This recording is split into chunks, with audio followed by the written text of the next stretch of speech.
In a world where international relations are constantly shifting, a single meeting can alter the course of history.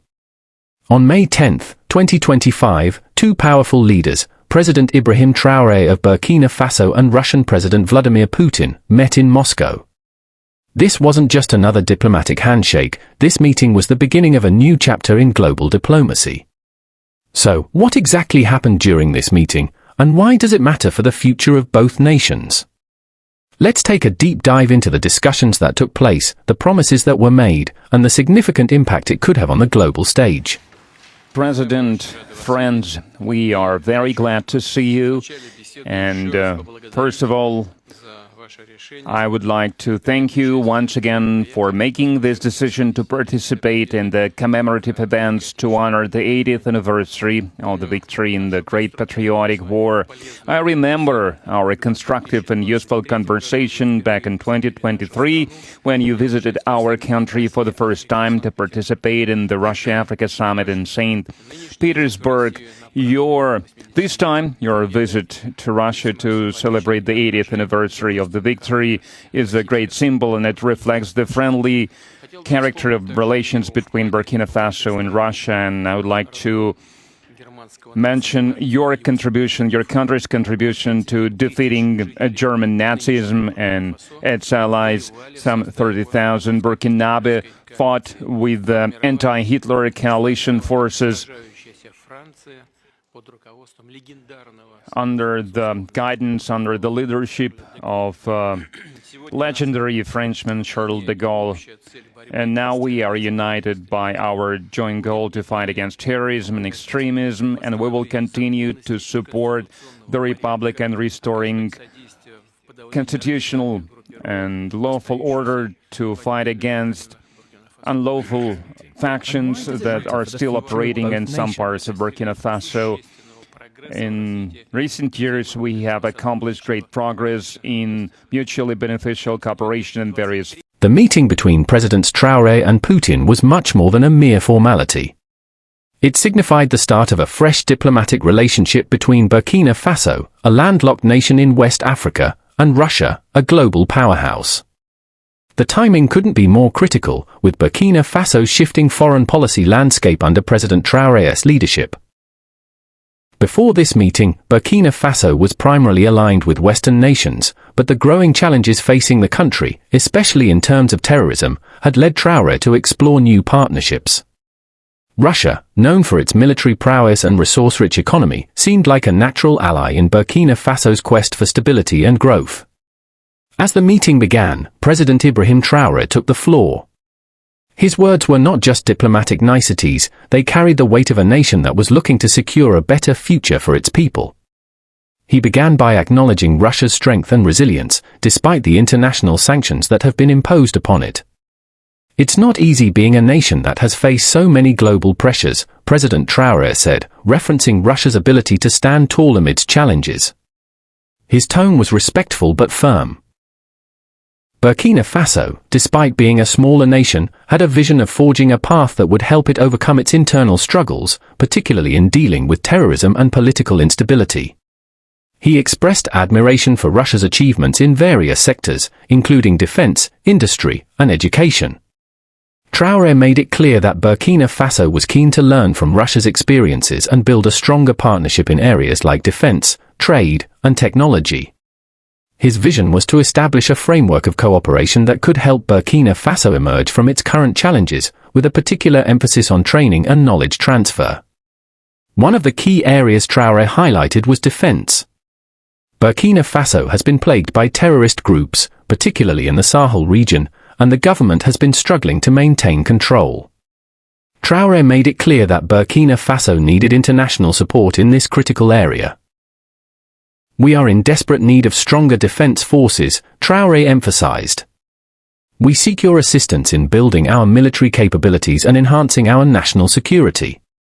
He further proposed that Russia could play a significant role in training Burkinabe soldiers, equipping them with the necessary skills to fight terrorism more effectively. Traoré acknowledged that while his country had been working with other nations for security support, he believed Russia's expertise could bring an added dimension to Burkina Faso's defense strategies. When it was his turn to speak, Russian President Vladimir Putin didn't shy away from acknowledging the gravity of the situation in Burkina Faso. He recognized the significant challenges the country was facing, and he reassured President Traoré that Russia was ready to stand by Burkina Faso's side. The people of Russia understand the importance of stability in Africa, and we are prepared to help Burkina Faso in its fight against terrorism, Putin stated firmly. Russia has a long history of supporting nations in times of crisis, and we are committed to providing whatever assistance is necessary to ensure peace and stability in your country.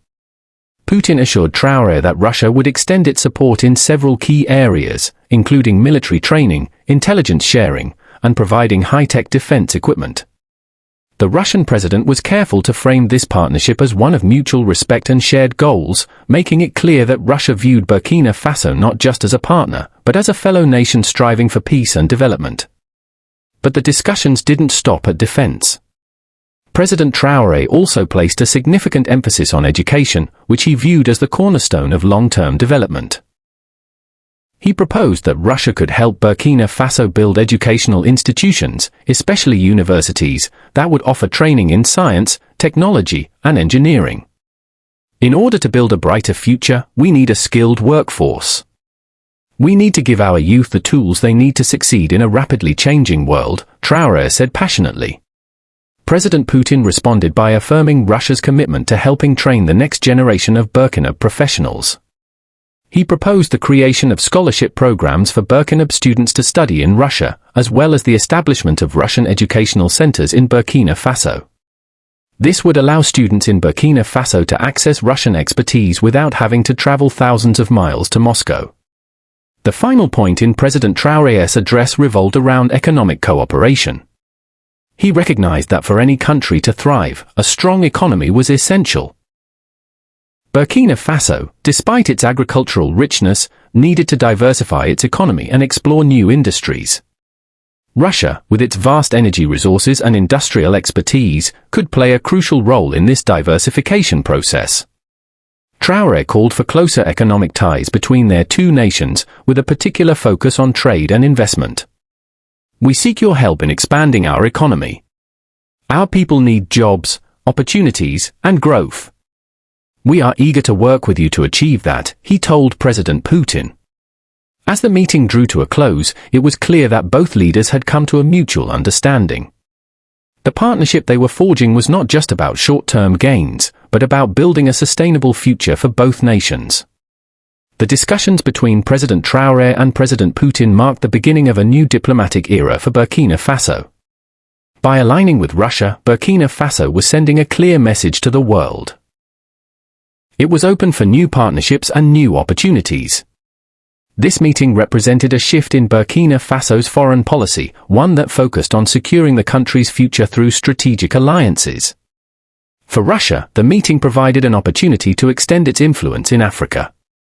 By supporting Burkina Faso, Russia was positioning itself as a key player in the African continent's development, particularly in the areas of defense and education.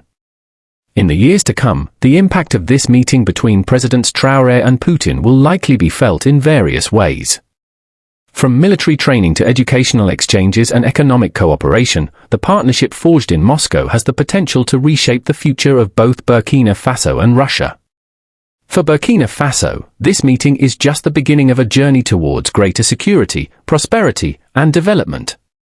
For Russia, it's an opportunity to build a stronger presence in Africa and contribute to the continent's growth.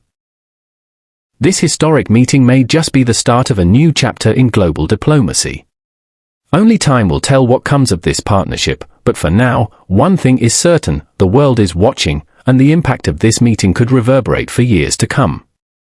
As we reflect on the discussions between Presidents Traoré and Putin, it's clear that their words were more than just a diplomatic exchange.